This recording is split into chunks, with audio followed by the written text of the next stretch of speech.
Por ter se inscrito, está aqui com a gente, estamos prontos todos para ouvir com maior atenção. Obrigado. Boa noite. Primeiro eu quero agradecer a oportunidade que a CIC está dando.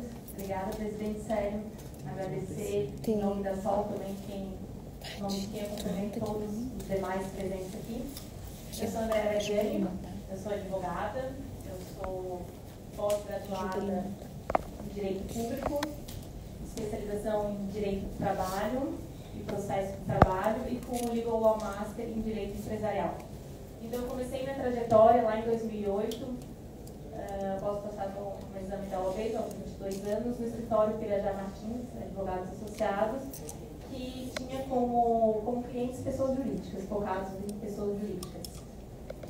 Posteriormente, eu passei no processo seletivo para o jurídico do Serviço Social do Comércio, onde eu fiquei por 7 anos, então foi aí minha trajetória depois da iniciativa privada para o terceiro setor, onde eu fiquei até janeiro de 2020. Mas não, pode deixar só essa primeira, tá ótimo. A minha apresentação eu vou só me basear aqui, mas não precisa passar. Então eu coordenei o jurídico do SESC, inclusive, fiquei lá por 7 anos, até janeiro de 2020, quando eu optei por encerrar o meu ciclo no terceiro setor.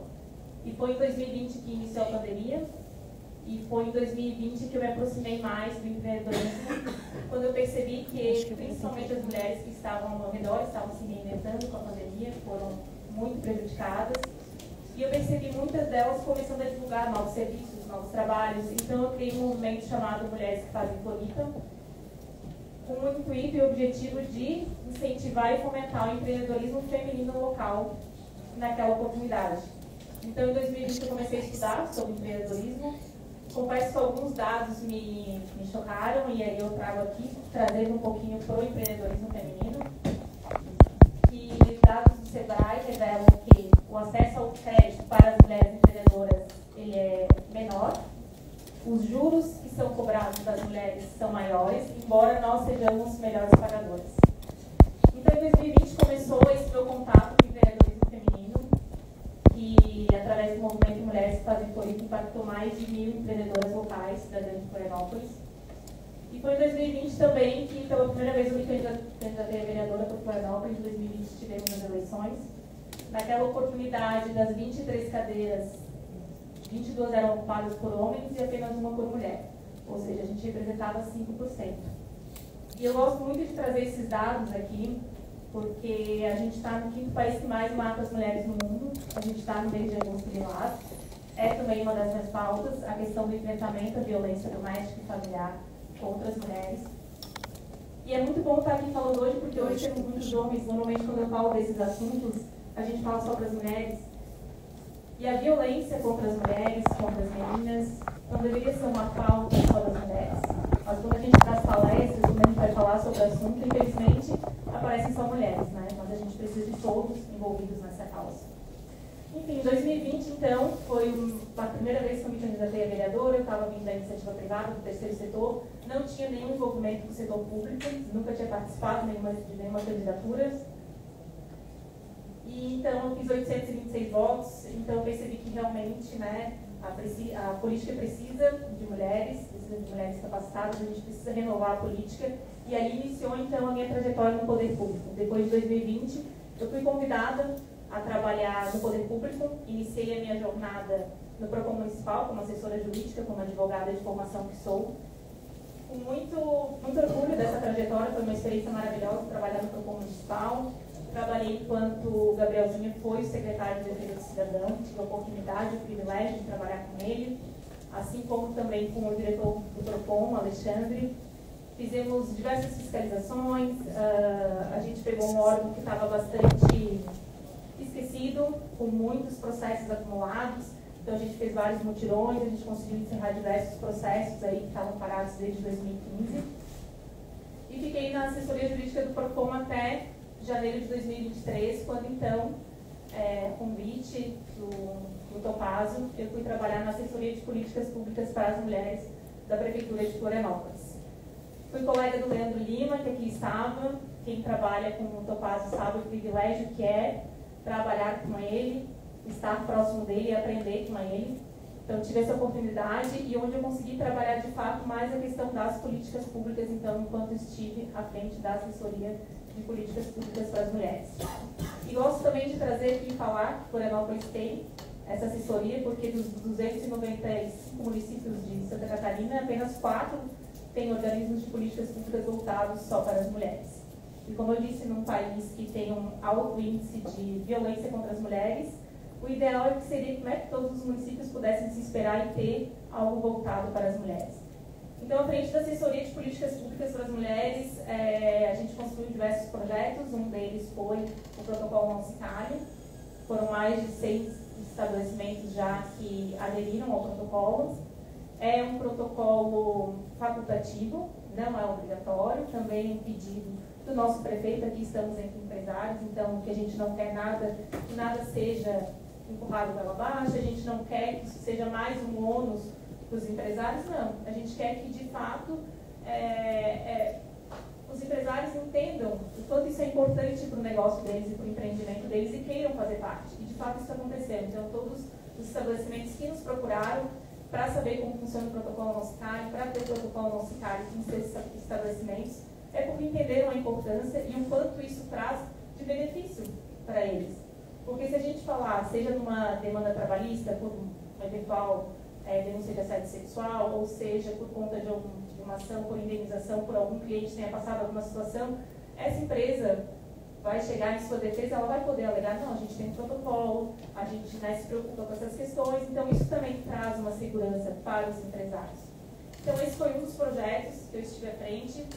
A gente lançou o programa Maria da Penha Vai à Escola. Aqui a gente falou muito também da questão das escolas da educação. A gente precisa conversar com as crianças sobre isso. As pesquisas demonstram que aos 6 anos as meninas já se consideram menos inteligentes que os meninos.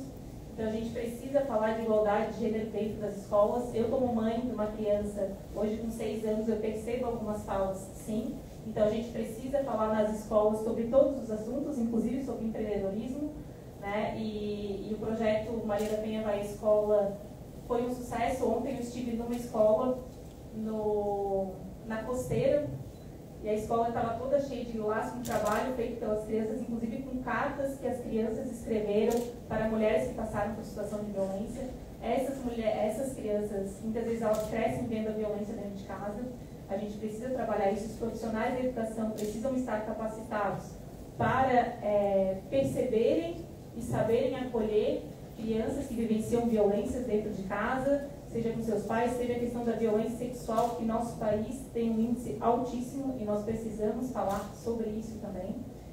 Então esse foi um dos projetos, o programa Maria da Penha Vai à Escola. Tivemos outros projetos como capacitação de mulheres em situação de vulnerabilidade, inclusive para o empreendedorismo, porque eu acredito sim que o empreendedorismo ele salva vidas, ele é uma chance, uma oportunidade para várias pessoas, é uma escolha para muitas outras, mas para muitas mulheres ele é uma oportunidade de sair do relacionamento abusivo, ele é uma oportunidade, né, de uma mãe solo, com uma mãe do filho com deficiência. Então, sim, o empreendedorismo ele precisa ser trabalhado também dentre as mulheres com esse objetivo e com essa visão de dar oportunidade para essas mulheres. A gente lançou o projeto Space, que são grupos reflexivos para mulheres em situação de violência, e a gente lançou também o projeto Ágora, que são grupos reflexivos para homens autores de violência, porque, de novo, a gente precisa conversar com os homens também. E quando a gente fala de machismo, de cultura, essa cultura, ela não prejudica só as mulheres. É claro que ela mata as mulheres, né, todos os dias, mas ela também prejudica os homens, né? O machismo não é bom para ninguém, então a gente precisa falar sobre essas coisas com os homens também.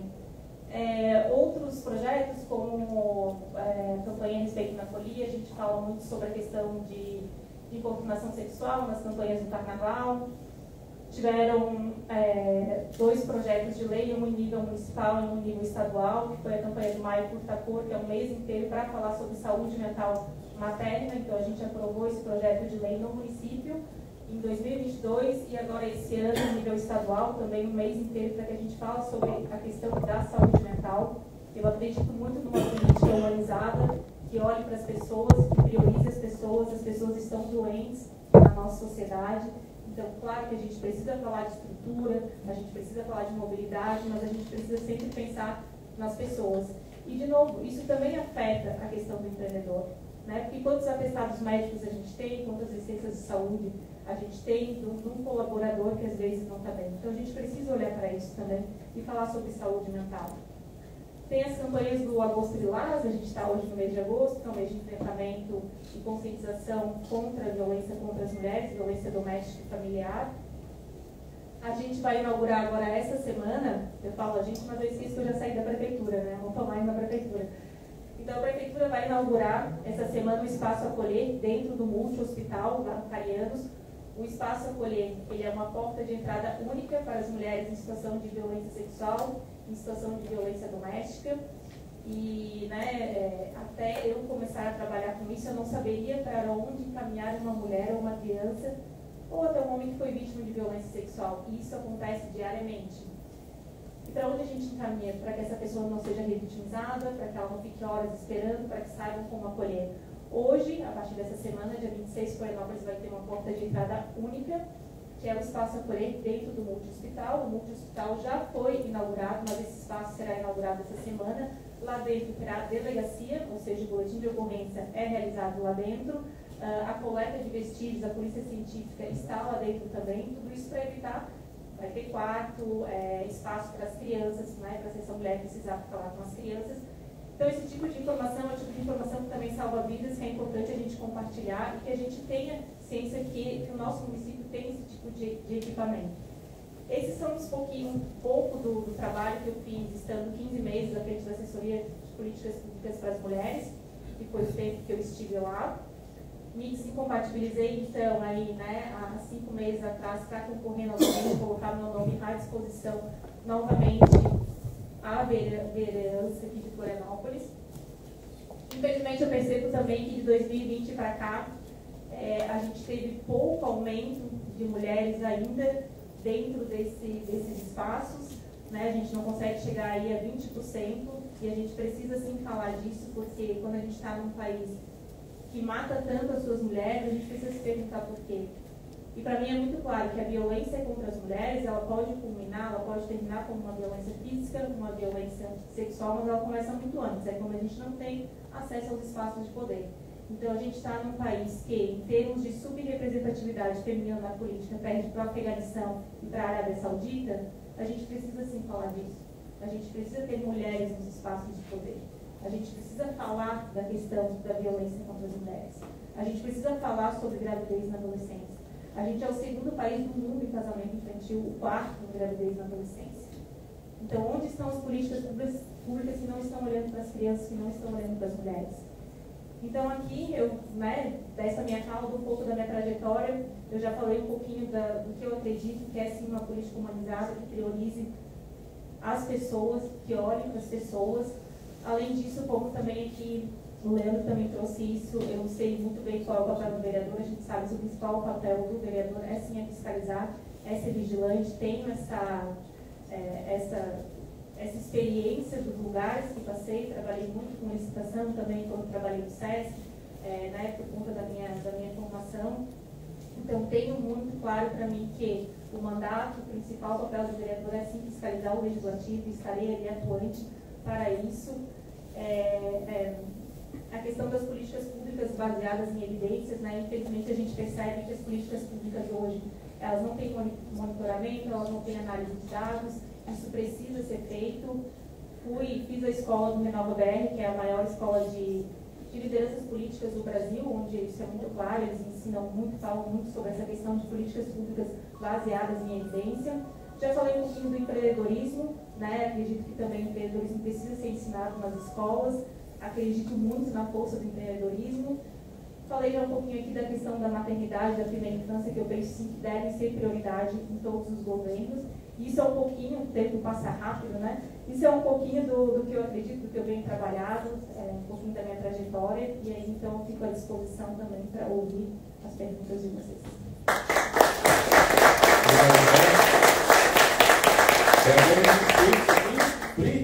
Vamos lá. Boa noite, sou a Priscila, estou como diretora de marketing da CIF. Primeiro, parabéns pela tua trajetória, né? E também obrigada por tu abraçar essa causa.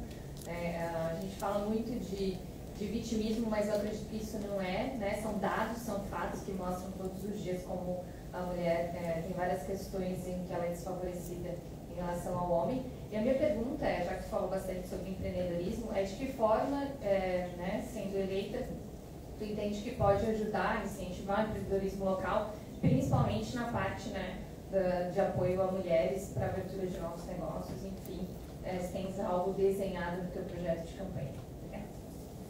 Obrigada. Eu esqueci de falar, a gente quer falar tantas coisas em pouco tempo, né, que sou associada da CIF e estou no núcleo A CIF Mulher há quase 2 anos, justamente por isso acredito no empreendedorismo feminino. Com certeza, eu acho que dos projetos é sim que o empreendedorismo seja ensinado nas escolas. A gente tem já, a prefeitura tem iniciado um programa de educação financeira, né, mas ainda assim, ainda é muito tímido. Eu acredito mesmo numa política pública mais efetiva que esteja em todas as escolas para a gente falar também de empreendedorismo. Eu tenho alguns projetos, sim. Um deles seria a gente ter a Casa da Empreendedora. Existe a Casa da Empreendedora, eu acho que ela ainda é muito subutilizada. Eu acho que dá para melhorar muita coisa ali na Casa do Empreendedor, em parceria com o SEBRAE, que a Prefeitura tem. A gente poderia criar, sim, a Casa da Empreendedora, porque as características do empreendedorismo feminino é diferente do empreendedorismo masculino, em sua maioria. Então, eu acredito que é algo voltado para as mulheres. A gente não tem nenhum curso de capacitação hoje na Prefeitura voltado para as mulheres, e essa era uma das minhas brigas, entre aspas, porque existe o saldo do SEBRAE, existem outros, mas é para todos, né? Homens e mulheres, e nada contra isso, mas é porque, sim, estudando empreendedorismo feminino, a gente percebe que o empreendedorismo feminino ele tem as suas particularidades, isso precisa ser olhado. Então, que a gente possa ter uma casa da mulher empreendedora, que a gente possa ter cursos voltados para as mulheres, um co-working, porque não público aí para as mulheres, para as mães. A gente sabe quantas mães solo, quantas mães de filhos com deficiência se utilizam do empreendedorismo para conseguir bancar e sustentar suas famílias, porque também a gente sabe que a gente está numa cidade em que as creches integrais são exceção. A maioria das mulheres não consegue colocar seus filhos em vagas integrais. Isso é outra questão que acaba prejudicando muito. E voltando um pouquinho ali à questão da pandemia, já que a gente está falando de creche, de mulheres no mercado de trabalho, a questão da pandemia, os dados revelam que retrocedeu em 35 anos as mulheres no mercado de trabalho, porque a gente não tinha creche, né? A gente não tinha escola, eu venci isso em 2020. Então, quantas mulheres aí pararam seus negócios, não são mulheres, homens também, mas na sua maioria mulheres, porque não tinham creche, não tinham escola, tinham que ficar dentro de casa cuidando dos filhos, né? Então, como tu falou, não é sobre vitimismo, é sobre desigualdade. A gente precisa colocar a luta sobre isso, para que a gente possa, todo mundo junto, como a gente está fazendo aqui hoje, né, avançar nessas pautas. Obrigada pela pergunta. Sol. André, boa noite. É bom ver mulheres falando sobre política, né? E a minha pergunta vai justamente nisso, né?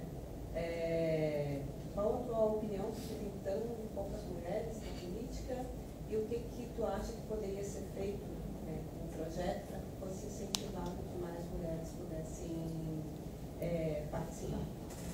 Excelente pergunta. Vou colocar três situações aqui.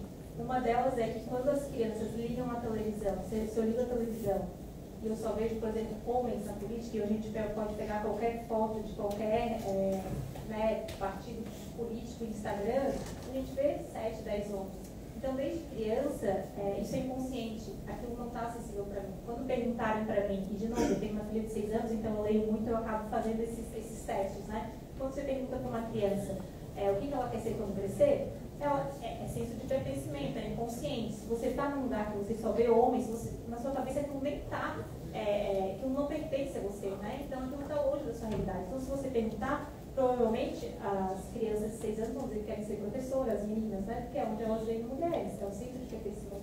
Então, quanto mais mulheres a gente tiver nesses espaços de poder, mais as próximas gerações vão se enxergar e vão pensar que realmente aquilo está acessível e vão desejar aquilo.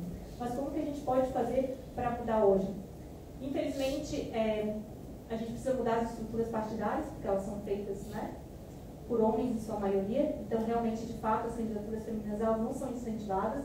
Hoje, poucos partidos têm, além da cota mínima, que é o que a legislação prevê. O que a legislação hoje prevê? O Brasil está muito atrasado, né, em relação aos países vizinhos, inclusive. A nossa legislação prevê que 30% das candidaturas precisam ser de um gênero, né? Então, normalmente masculino. Não existe 50%, falo daqui do partido que eu estou hoje, não existe 50% de candidaturas femininas e 50% masculinas. Eles cumprem o mínimo. Então, o que acontece?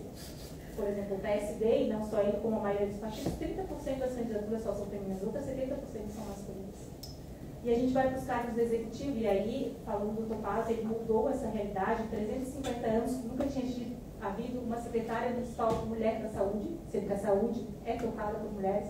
Em 350 anos no município, nunca tinha havido uma secretária municipal mulher de educação, sendo que a educação é formada por mulheres.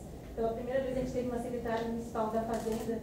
Então, o Topaz vem mudando isso. Mas se a gente não tem oportunidade dentro desses cargos do executivo, que tem visibilidade, que você consegue mostrar o seu trabalho, que você consegue estar na televisão dando entrevistas, como é que eu, que não tenho esse cargo, que não tenho essas oportunidades, vou concorrer de igual para 10 homens que estão em secretarias há anos, que estão à frente de intendências há anos, né, mostrando o seu trabalho, tendo indicações, tendo visibilidade, né, e as mulheres que elas não alcançam esses cargos, elas também não têm essa visibilidade, então fica muito mais difícil para a gente concorrer. Então, é uma série de fatores, mas trazendo aqui, o Executivo Municipal do Passo realmente fez história, colocando mulheres e colocando aí a paridade de gênero, isso é muito legal. 55048. Obrigado.